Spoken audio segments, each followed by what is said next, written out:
Anna Brees is an ex-BBC and I believe also ITV journalist, now using the web to both offer training courses and, more relevant to me and many others, some balance to the often one-dimensional, biased news pumped out daily via the BBC, ITV and other mainstream media, news and radio channels.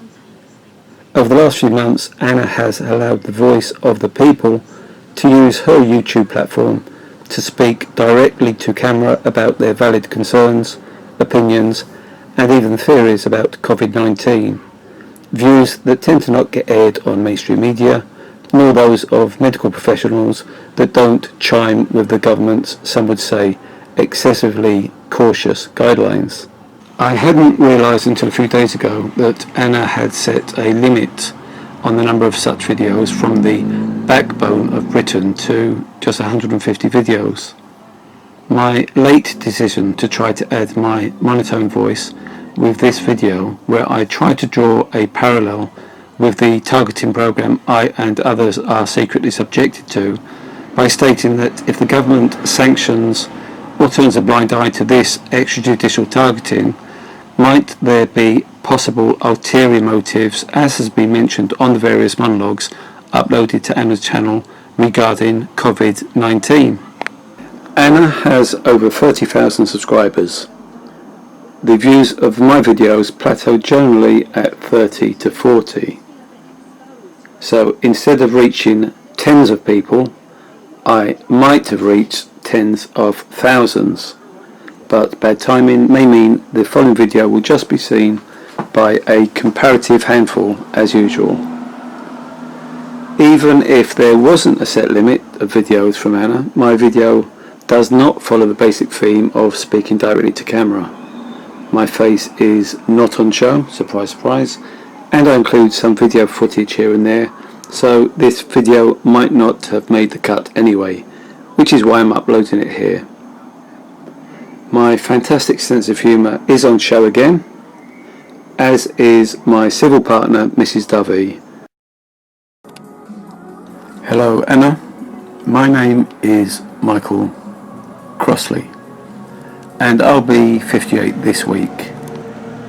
I believe you might have put a limit of 150 videos for those people very grateful to be able to voice their concerns and opinions about the impositions placed on the population due to COVID-19 and any potential agendas that may or may not be the end game, and using this virus possibly as a means to move towards those sinister goals.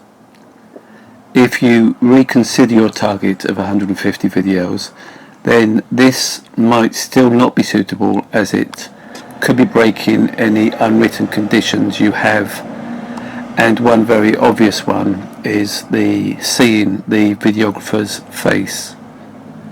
Vanity is not a good trait, but I'm an ugly and don't want my face to detract from the content.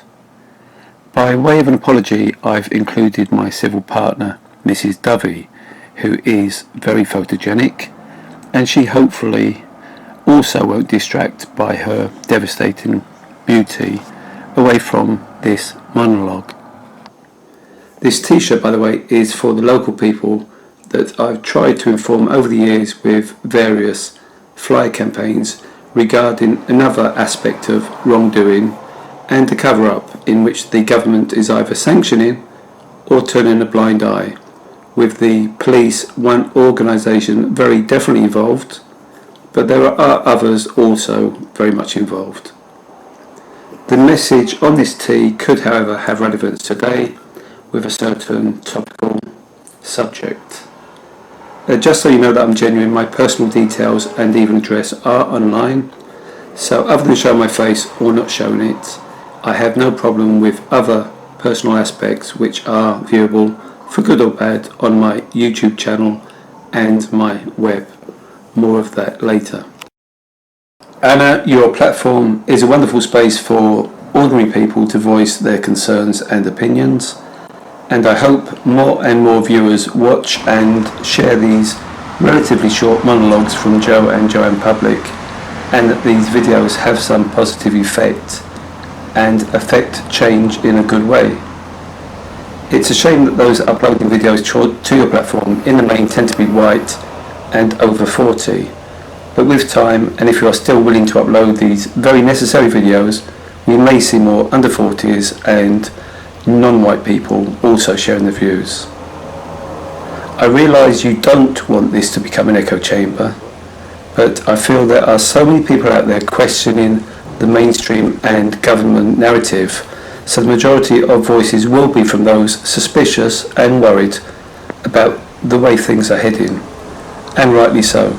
You also don't like the phrase conspiracy theory, which is used by some people and agencies as a derogatory term to perhaps distract away from any truths being exposed. As a journalist, you might already be aware of the techniques used online to portray those not agreeing fully with any officially sanctioned story of certain events as nutters or conspiracy theorists. And Britain's GCHQ, I believe, were or are responsible for something called JTRIG, JTRIG, and the MO of these operations is to deny, disrupt, degrade and deceive, the so-called 4Ds. For your viewers unaware of this, then it could be useful knowing about the manipulation and control being used online.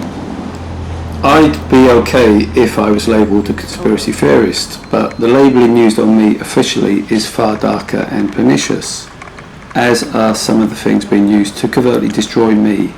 And the police are, as I've said earlier, one organisation involved in this.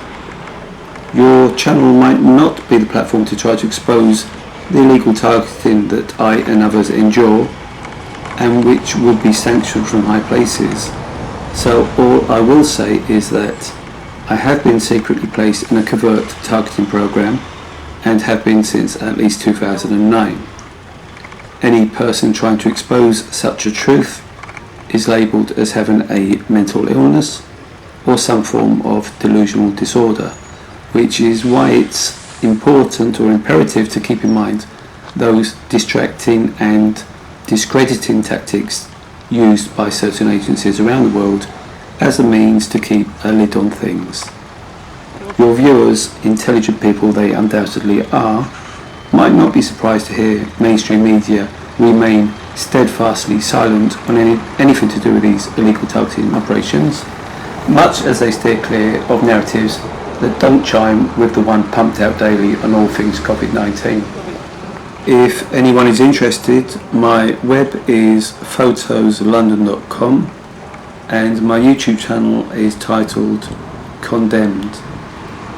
What part our government has other than turning a blind eye to these unlawful extrajudicial operations which make use of certain technologies to help harass, track and spy may be revealed one day, but I do think it's important both your wonderful self and your viewers take note and make a note of this targeting program that I and others endure, because when it is finally exposed, and I believe it will be, it will show yet another dark time for this and previous governments and all those remaining silent or playing an active role in these illegal targeting operations, often on ordinary people.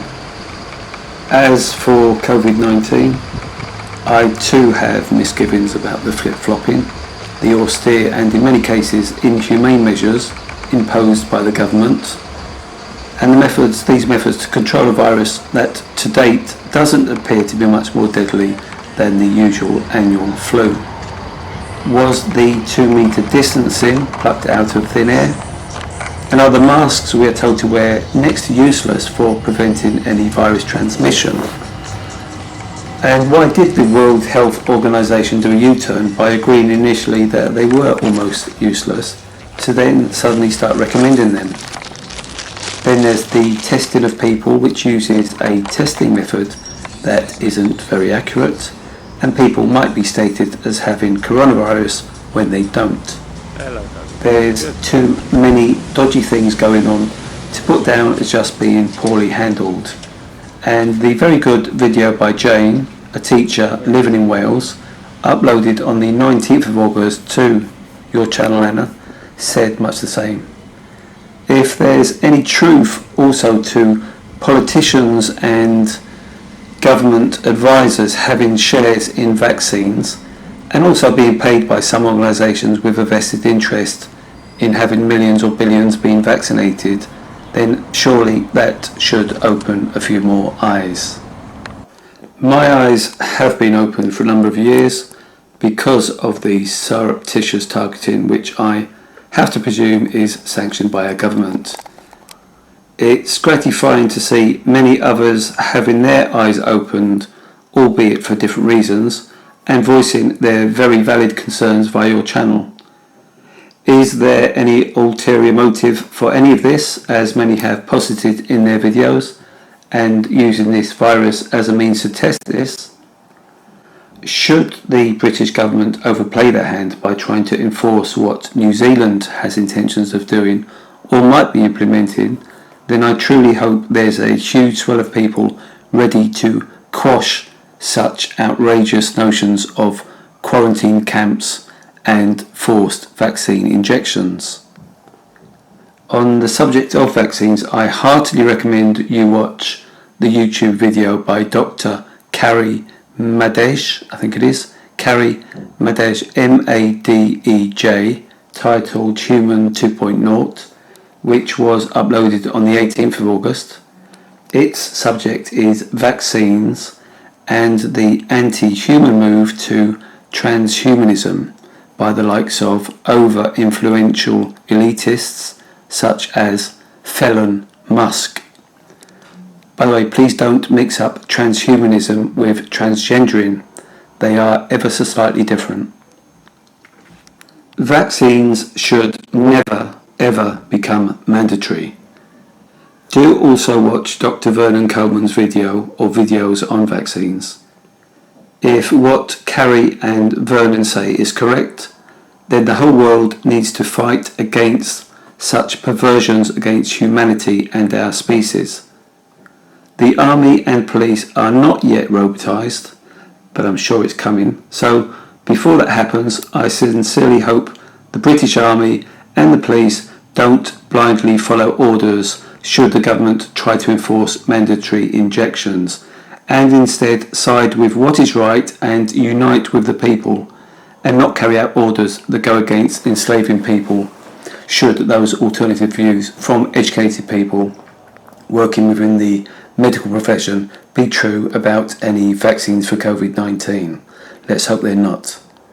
The British people need to stop meekly obeying an overly meddling and authoritarian government that seems to be moving towards a Chinese model of total surveillance, online and in the real world, social conformity, credit scoring, and punishing those that don't wish to be automatons of the state. It's quite a bleak scenario.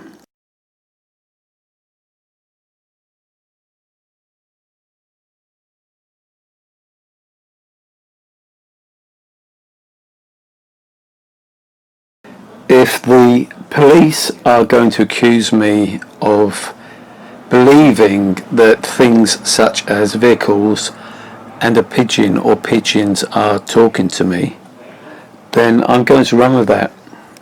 So to finish on a more upbeat tone, I'm really delighted to inform you that Mrs. Dovey and I are with child. Well, she's carrying and I'm just the doting father.